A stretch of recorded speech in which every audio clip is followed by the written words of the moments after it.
señaló que estaría empezando a imponer los aranceles para Canadá y México de 25% para sus productos a partir del 4 de marzo, esto después que hubiera confusión acerca de la fecha en la que se empezarían a imponer este tipo de acciones económicas después de declaraciones que fueron dadas en la Casa Blanca durante las últimas horas, mediante las cuales se hablaba de los aranceles recíprocos, los cuales empezarán a tomar acción a partir del 2 de abril. El mandatario acusó nuevamente a México y Canadá de no tomar acciones para frenar el tráfico de fentanilo, así como la migración irregular, mientras que se espera que avancen las negociaciones que se han dado desde que empezó este diálogo entre el gobierno de Donald Trump y desde luego la presidenta de México, Claudia Sheinbaum, así como el primer ministro de Canadá, Justin Trudeau. Durante esta jornada, el secretario de Estado de los Estados Unidos, Marco Rubio,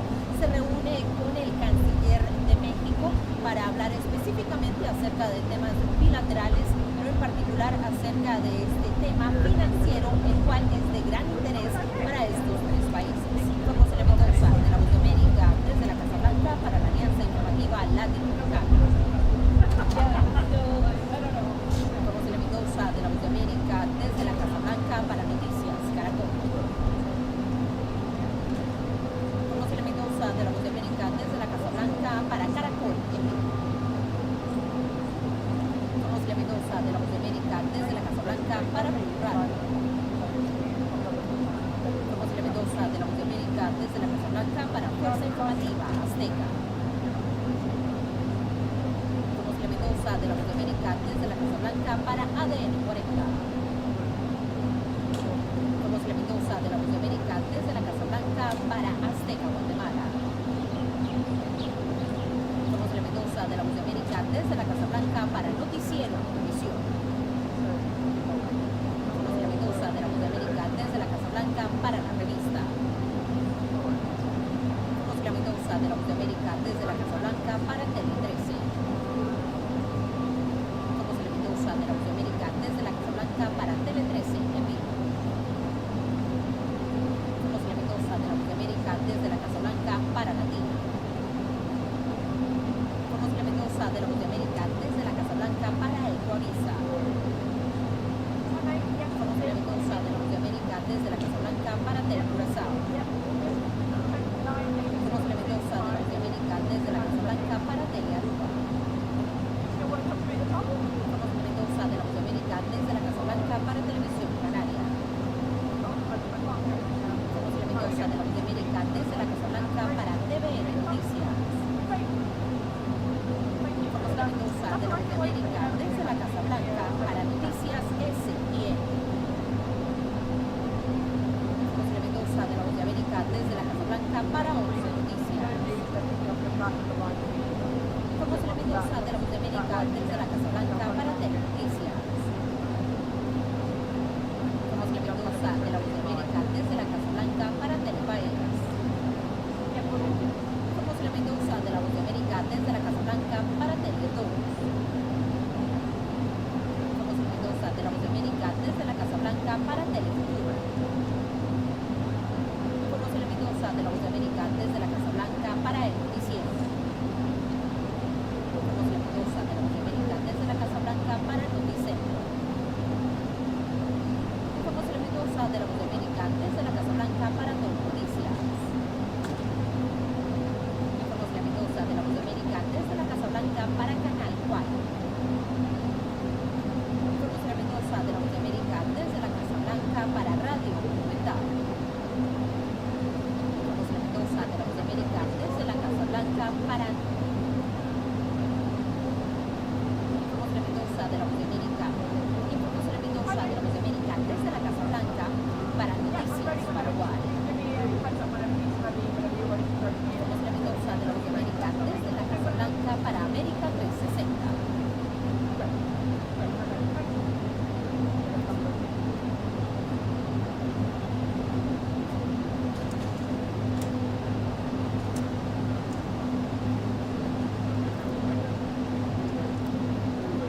děkuji para.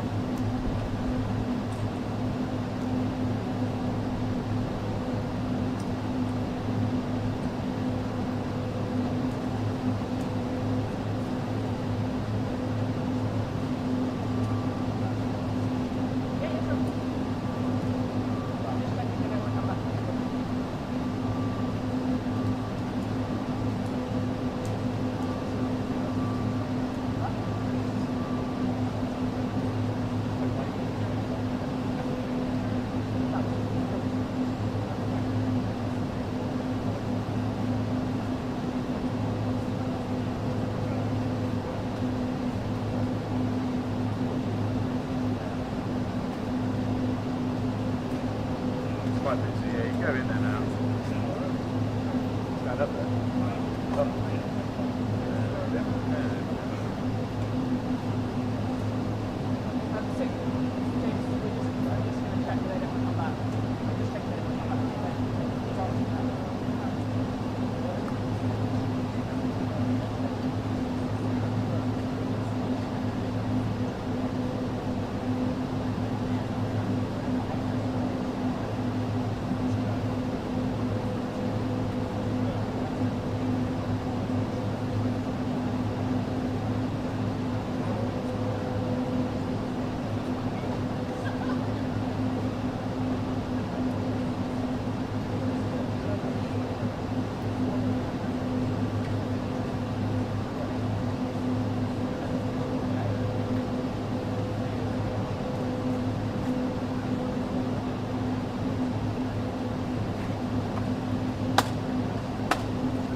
Okay, no worries.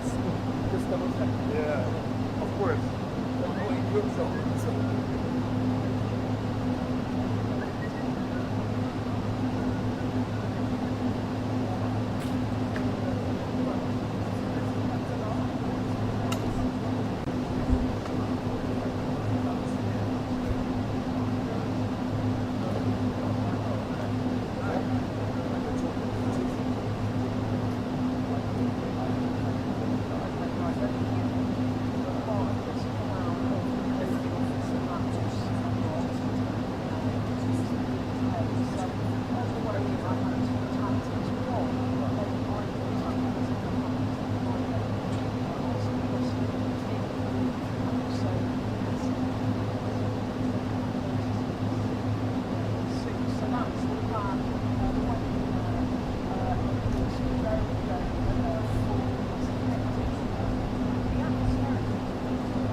many veterans have been fired so far? Yes, we are. We are, and and we take good care of our veterans, so we're watching that very carefully, and we hope it's going to be as small a number as possible. But we are having great success in slimming down our government. It's been really very successful, and some took payouts and buyouts, and others took other things, and some people we're finding out don't even exist. We're finding that we have a lot of people that don't exist, that people thought that did. We will be making a statement on that, but we're taking care of our veterans. We love our veterans. We're going to take good care of them. Okay, please. Mr. President, could you be persuaded as part of a peace settlement in Ukraine to provide air cover, a backstop security position to the contributions that Europe might make as well? Well, so President Zelensky is coming to see me on Friday morning, and we're going to be signing really a very important agreement for both sides because it's really going to get us into that country. We'll be working there. We'll have a lot of people working there. And so in that sense, it's very good. It's a backstop, you could say. I don't think anybody's going to play around if we're there with a lot of workers and having to do with rare earths and other things, which we need for our country. And we appreciate it very much. And I look forward to seeing him. We'll be talking about it, and we'll also be talking about that today with the Prime Minister. Yeah, I mean, as you know, we've already indicated that we'll play our full part in making sure that any deal, if there is one, and I hope there is, and I think this is a historic moment to make sure it's a lasting deal, and we're about to have a discussion about how we can make that work. But I have to say this, as I said yesterday, you know, you're talking about a peacekeeping force. We have to make a deal first. Right now, we don't have a deal. We have Russia, we have Ukraine. I think we're very well advanced. I think Russia has been acting very well. We have Representatives Steve Witkoff and Scott and Marco and JD. We're all involved, every one of us, and a lot more. But I think we're very well advanced on a deal, but we have not made a deal yet. So I don't like to talk about peacekeeping until we have a deal. I like to get things done. I don't want to give it the bad luck sign. We don't want to do that. But we've had very good talks with Russia, and we've had very good talks, as you know, with Ukraine. Yes, sir. Mr. President, does the Prime Minister have to choose a closer relationship with the EU as he is seeking and a good trade relationship with you? Which one should he go for? Well, I think we have just a great relationship. We actually had a good relationship before. We've met a couple of times, and I'm very impressed with him. I'm very impressed with his wife, I must say. She's a beautiful, great woman. And I said, I said you're very lucky. He's very lucky. And no, we've had a very good relationship. He's worried about Britain potentially undoing some of the benefits of Brexit by seeking a closer tie with the EU, who you said was set up to screw No, I don't worry about that. States. I thought, you know, frankly, what they did was the right thing at the time, and I think that'll probably prove out over the centuries. You know, you have a long time to go, but I think I predicted that was going to happen, and it did happen, and it'll work itself out. I think it's already worked itself out. Yes. Mr. President, can I ask on Chagos, Mr. President? Keir Starmer has signed a deal to give away the Chagos Islands to Mauritius. Will you approve that deal? Well, we're going to have some discussions about that very soon, and I have a feeling it's going to work out very well. They're talking about a very long-term, powerful lease, a very strong lease, about 140 years, actually. It's a long time, and I think we'll be inclined to go along with your country. Yeah, I think it's a little bit early. We have to be given the details, but it doesn't sound bad. Yeah, please. Mr. President, you obviously can do business with our Prime Minister, Keir Starmer. You said yesterday that the EU was constructed to screw the US when it comes to trade. What can our Prime Minister say to you to persuade you not to impose tariffs on the United Kingdom? Yeah, did I use the word that you said, that bad word? I think so. Well, I think that the EU, I've had problems with the EU because, and we're not talking about, we happen to have a great relationship with you, but we did have, and we do have problems with the EU because they've tariffed us. They do it in the form of a VAT tax, which is about 20%, and many other taxes. They sue our companies. They sued Apple. Got $16 or $17 billion, which was, I think, totally a ridiculous decision. And they're suing Google for a lot of money. They're suing a lot of other companies, and we don't like the way they're treating our people now. We don't like the way they're treating our companies. They sell us cars. We don't sell them cars. They don't take our cars. They don't take much of our agriculture. And we have a deficit with them of about $350 billion.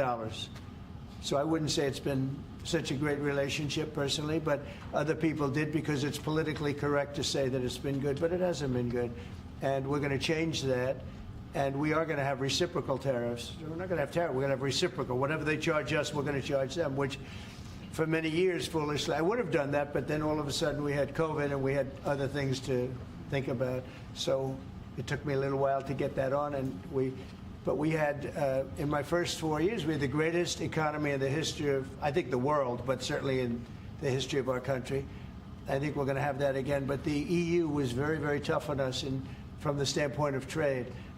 Then you could take it a step further and go into NATO, and that was a very tough situation for us. I mean, that's been a very tough situation because we were paying a disproportionate share, and it wasn't good. So, as you know, they paid hundreds of billions of dollars after I got involved, and they evened it out a little bit, but not very much. And then if you look at the war, we're in for $300 billion plus, and they're in for $100 billion. They get their money back, and now we'll get our money back also. But under Biden, you wouldn't have done that. Biden did a terrible job, I have to say. I hate to say that about somebody that sat here just before me, but he did a terrible, terrible job. That war should have never happened, the war between Russia and Ukraine.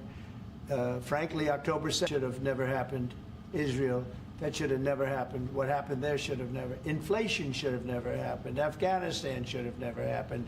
The way they got out, not getting out, but the way they got out. So, but I can say that as far as we're here for a different reason. We're talking about a very different place, and this is some place that I have investments there. I own Turnberry, I own Aberdeen, and I own a great place called Doonbeg in Ireland. So, you know, I have a great warm spot for your country. And our trade, obviously, is fair and balanced, and in fact, you've got a bit of a surplus, so we're in a different position there. And obviously, we've contributed hugely in relation to Ukraine, and taken together with Europe, there's about 50% It'll of what's work, gone yeah. in. It'll work. It's going to work. Thank you. So does that mean there won't be any sanctions on the UK then? We'll have to take a look. I mean, we're going to have a good discussion today, and we have some very talented people on the other side, and we have some people that probably aren't as talented as them, but they're pretty good. Marco, what do you think? Our people are pretty good. And no, we're going to have a good discussion, and we'll be talking about that. Mr. President, Mr. Starmer, Prime Minister, has said that he believes that Vladimir Putin would be at risk of invading Ukraine again without a sufficient backstop. Do you think that Vladimir Putin would be likely to invade again in the event of a peace deal? I don't think so. I think when we have a deal, it's going to be the deal. I don't think if I didn't win the election, I don't think we'd be even talking to Putin right now or anybody else. I think it would just, you know, I don't know if you're looking at the stats, but thousands of people are being killed a week, soldiers mostly, because the towns have been destroyed. But thousands of soldiers. This was a very bad week, by the way. I get the stats. Terrible numbers. And you're talking about a human life. Number one, I want to see that, and it doesn't involve American soldiers, but it's Russian and Ukrainian soldiers, and I think I'm speaking for both. Yeah. Number one, we want to see that stop, and number two, I want to stop paying the kind of money that we're talking about. You know, we're helping, and we're helping NATO, but we're helping a lot, more than anybody else by far, and I want that to stop also. Mr. President, Jeff, go ahead. Thank you, sir. You talked about trade tariffs this morning on your social media site. Just a question about China. 10% tariffs has already been implemented on China. Are you planning to do an additional 10 above the 10? This will be an additional 10 above. And is there, from the talks with Canada and Mexico so far, are you not seeing the progress that you wanted in order to I don't see it at all. No, not on drugs. We've done a great job. If you look at Tom Homan, he's been incredible, and Christie, they've done a great job in terms of the border.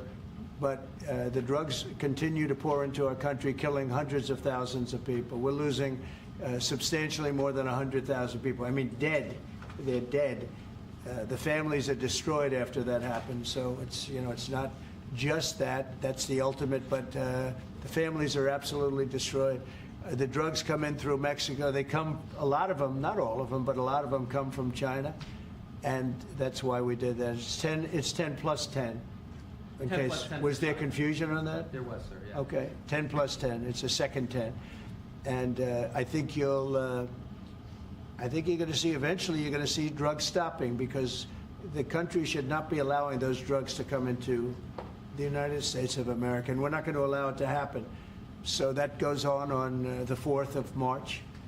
And then on the 2nd of April, we have reciprocal tariffs. That's reciprocal, where we charge countries what they're charging us. And nobody should have a problem with that. We have reciprocal, it's reciprocity. It's something that I think everybody I've spoken to said that's fair, and it is. If somebody charges us 25%, we charge them 25. If somebody charges us 10 or 15 or 30 or 70, we charge them an exact like amount. And it's pretty simple, but it's reciprocal tariffs, because the United States has been taken advantage of by many, many different countries, including our friends, friend and foe. And in many cases, our friends took bigger advantage of. When you talk about the EU, we're talking about the EU. The EU has been really very bad to us in terms of trade. And I'm a different kind of a president. I can't let that happen. Thank you. You said just now. Yeah, please, ma'am, go ahead. Mr. President, what would you be willing to do if Vladimir Putin did not stick to the terms of any deal on Ukraine? If he not what? He did not stick to the terms of any deal on Ukraine, because he has a history of not sticking to his word when it comes to international agreements. I think he'll keep his word. I think I've spoken to him. I've known him for a long time now. You know, I've known him. We had to go through the Russian hoax together. That was not a good thing. It's not fair. That was a rigged deal, and had nothing to do with Russia. It was a rigged deal with inside the country, and they had to put up with that too. They put up with a lot. It wasn't just us. They had to put up with it, with a phony story that was made up. I've known him for a long time now, and I think he will. I don't believe he's going to violate his word. I don't think he'll be back. When we make a deal, I think the deal's going to hold. Now, they're going to have security. You're going to have security. You're going to have soldiers. I know France wants to be there. The president has said he wants to have soldiers there. I don't think we're going to even be necessary, but I don't think there'll be any problem with keeping the deal with the security. We're going to discuss that. You want to say something? No, I was just going to say, I mean, the deal, if we get it, is going to be hugely important. I don't think it would have happened if the space hadn't been created for it by yourself. But if there's a deal in, we've got to make sure it's a deal that lasts, that is not temporary, that lasts, and that's why we need to make sure that it's secure, and we've lent in and said we'll play our part, and we've talked and we will talk about how we work with yourself, Mr. President, to ensure that this deal is something which is not violated, because it's very important that if there is a deal, we keep it. And that will be, and I think I can say that will be the easy part. That's the part we look forward to, because putting security there, that's the part we all look forward to. That's easy. The difficult part is getting the deal made. So, but I think we've come a long way. Did you have something? Yeah, on a personal level. He's got such a nice face. Oh. He's smiling. No, he's smiling. But watch, he'll ask a total killer question. Those are the I've known him a long time. They're the ones that get you. No, he looks like a nice guy. On a personal level, Mr. President, what do you get on most? What's your common ground with Sir Keir Starmer? Because you're both from different political backgrounds. It's true. I think I can say this because we've known each other now really for a little while. This is not our first meeting, as you know. He loves his country, and so do I. That's our common theme. He loves his country, and I love our country. And we also have two countries that have gotten along for the longest period of time. Right? Number one ally on each side. And we have good. France and Australia, we have a lot of good ones. But we've had a long-time relationship, a long time, hundreds of years. And we like each other, frankly, and we like each other's country, and we love our country. And I think that's our common thread. Okay? Mr. President, the Europeans... Yeah, please. On tariffs, you just said with China... Who are you with? I'm with The Independent. Oh, that's good. It's on tariffs. You just said with China... Thank you. We charge them. We charge them as in we charge China, but the tariffs are paid eventually by American importers and consumers. No, they're not. No, I think they're paid for by the country. But, you know, look, we can get into that. I put a lot of tariffs on in my first term, and we made tremendous amounts of progress because of those tariffs. China paid us hundreds of billions of dollars, billions. We never had because they took advantage. And President Xi's a friend of mine, but he knows better than anybody he took advantage of our country. He took advantage of presidents that didn't know what they were doing. And they expect them. They actually expect them. The smart countries expect them from me because they know me and they know our country. But they got away with murder for decades, and we just can't let that happen anymore. Behind you, please. That's very kind, Mr. President. It sounds as though one of you completely trusts President Putin and one of you doesn't trust him an inch.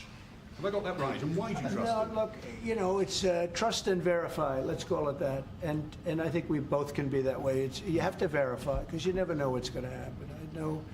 I know a lot of people that you would say no chance that they would ever deceive you, and they're the worst people in the world. I know others that you would guarantee they would deceive you, and you know what? They're 100% honorable. So you never know what you're getting. No, I have confidence that if we make a deal, it's going to hold.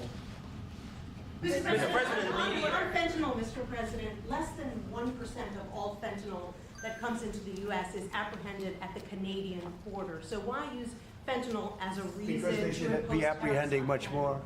They're only apprehending 1%. You're right about that. It's a little more than that. But they should be apprehending much more because a lot comes through Canada. And as Mexico gets stronger in terms of the border, it goes up to Canada. And a lot of drugs are coming in through Canada. We can't have that. Mr. President, Yeah, go ahead, please, in the back. Is there anything you can say tomorrow to President Zelensky to reassure him that his country's war hasn't been in vain and its sovereignty is not going to be threatened by any deal with Russia? Well, he's coming. Perhaps he's already on his way. And we're going to be signing the deal together, probably in front of the media. And we're going to be having a good conversation. No, we want to work with him. President Zelensky, she said before, we want to work with him, and we will work with him. I think the president and I actually have had a very good relationship. It maybe got a little bit testy because we wanted to have a little bit of what the European nations had. They get their money back by giving money. We don't get the money back. Biden made a deal. He put in $350 billion. And I thought it was a very unfair situation. We're not getting all of ours. I mean, quite a bit of ours was gifted. It was given. There were some loans, but mainly it was gifted, actually. Mr. President, the Europeans want Ukraine to be part of NATO as part of this deal. Are you willing to budge on that at all, or is it a firm? Well, I could be very nice and say, oh, well, we'll work to it. Look, it's not going to happen. It's just not going to happen. That's what started this whole thing. Biden said that, and all of a sudden the guns started. That was one of the primary reasons it started. And this was long before President Putin. They never said it was an impossibility. So we can say, oh, gee, well, we'll try. But that's something that's just not going to happen. And then the other question you ask is about the land. Will you get your land back? Well, they've fought long and hard on the land, and you and I will be discussing that. And we're going to certainly try and get as much as we can back. But on the NATO, it's just not, that's not going to happen. Yeah, please. Mr. President, you talked about having common ground with Keir Starmer, but there are things you disagree on as well. You described Zelensky as a dictator. He describes President Putin as a dictator. Do you see that as a problem? The relationship between President Zelensky and President Putin is not a good one. You've noticed, right? It's not a good one. It's not a good relationship. And we're going to have to try and work something out. Sometimes that happens. I get along with both. I have a very good relationship with President Putin. I think I have a very good relationship with President Zelensky. And now we're doing the deal, and we're going to be in there. We're going to be actually in there and digging our hearts out. And hopefully, we need the rare earth, and we have some here, but we don't have enough. Our economy is very strong, and we need a lot of things that in some cases we don't have here. So I think we're going to have a very good relationship, but the relationship between them is not the best. Mr. President, do you still think that Mr. Zelensky is a dictator? Did I say that? I can't believe I said that. Next question. Will you be discussing August, sir? Yeah, please, go ahead, Yeah, sir. George Parker from the Financial Times. Can you see any situation where US forces could be deployed as a backstop in a peacekeeping operation in direct confrontation with Russian forces? Well, there is a backstop thing. You know, first you're going to have European countries because they're right there. We're very far away. We have an ocean between us. But we want to make sure it works. So I don't know when you say backstop, you mean a backstop psychologically or military or what? But we are a backstop because we'll be over there. We'll be working in the country. We're going to be, that's a great thing economically for them because, you know, when you talk about economic development, we're going to have a lot of people over there. So we'll be working in the country. So I just don't think you're going to have a problem. I think when we have an agreement, you can say whatever you want about security, who's going to do it, and that's going to be a very pleasant conversation. The hard conversation is, will we have an agreement? And I think the answer is yes. I think Russia will agree, and I think that I really believe Ukraine will agree also. So will you discuss AUKUS as well? Just to follow up on that, if British troops are in Ukraine keeping the peace and get attacked by Russia, will you come to their aid? If the British people are in Ukraine and they get attacked, If British soldiers are in Ukraine. you know, I've always found about the British, they don't need much help. They can take care of themselves very well. You know what? No, it sounds like it's evasive, but it's not evasive. You know, the British have been incredible soldiers, incredible military, and they can take care of themselves. But if they need help, I'll always be with the British, okay? I'll always be with them. But they don't need help. You look at their career. You have done very well over the years, haven't you? We have. I'm very proud of our country.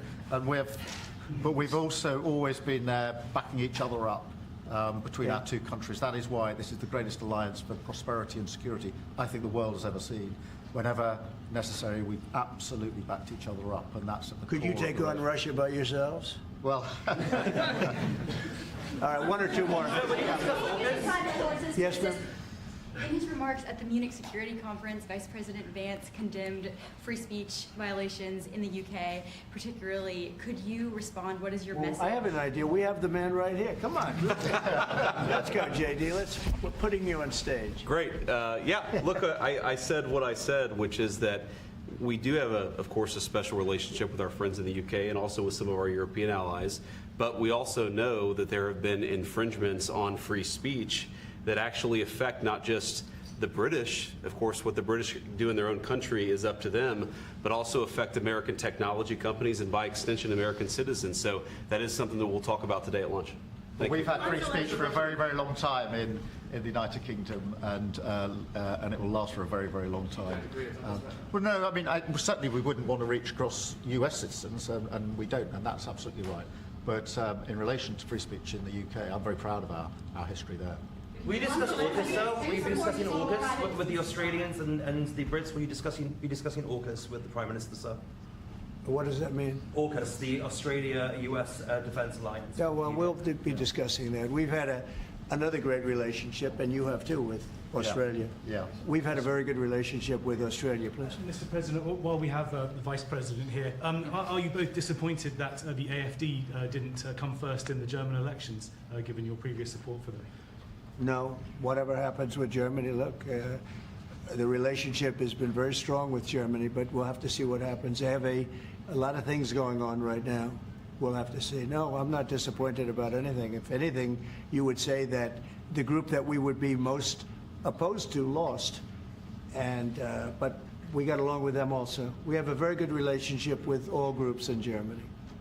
Former Blackwater CEO Eric Prince was on our channel News Nation. He was talking about his proposal to use private forces to assist in deportations. Have you read that proposal, and do you support it? No, I haven't seen it. I don't think it's necessary. Our people are doing a phenomenal job.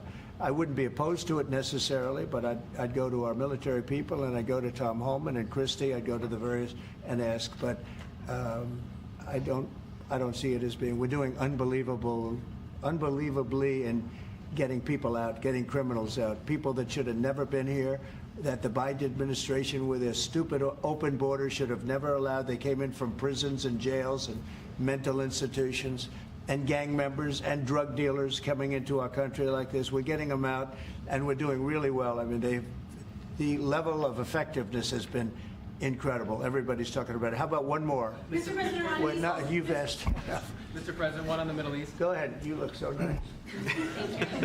Here we go. Here's the kill. Mr. President, are there areas specifically of Ukraine that you're talking about in giving back, specifically Crimea? Have you gotten to those details yet on such an agreement? Well, you mean the areas that were taken? Yeah. There are a lot of areas that were taken. Yeah, we've talked about it. A lot of the sea line has been taken. And we'll be talking about that, and we're going to see if we can get it back, or get a lot of it back for Ukraine, if that's possible. We'll be seeing about that, okay? Thank you very much, everybody. Thank you, Chris. Thank you very much. Chris. Appreciate it. We're headed out. Thank you. Thanks, guys. He's answered 1,009 Thanks, questions guys. the first 30 days. Number 2 is Obama, 180. The first 30 days.